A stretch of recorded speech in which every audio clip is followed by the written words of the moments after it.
Sharda music present.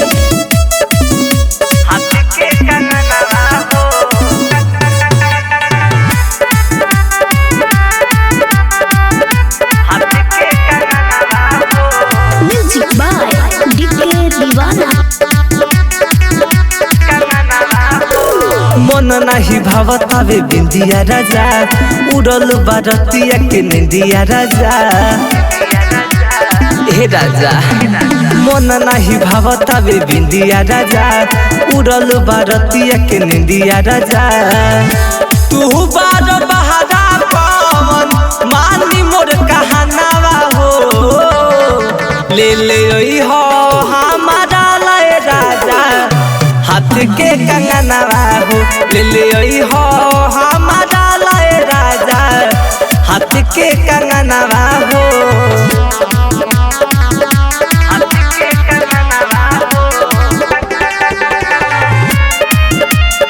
DJ विकास सिमरही।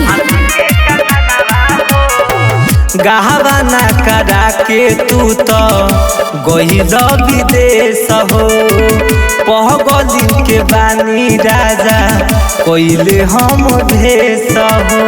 हे राजा गहवाना करा के तू तो गइल विदेश हो, पहगली के बानी राजा कोइले हम भेष हो।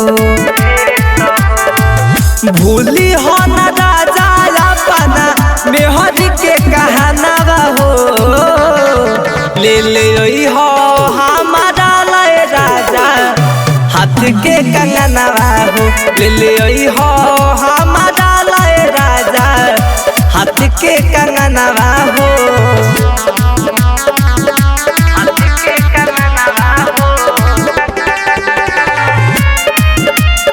डीजे विकास सिमरही।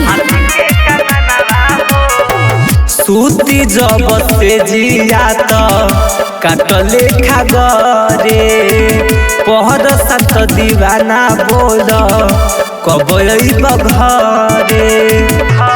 हे राजा सूती जब से जिया तो काटले खागरे, राकेश रसीला बोल कब घरे। धासु धर्मेंद्र शिवजी सागर बार संघवा हो, ले ले हो हमारा लय राजा हाथ के कंगनवा हो।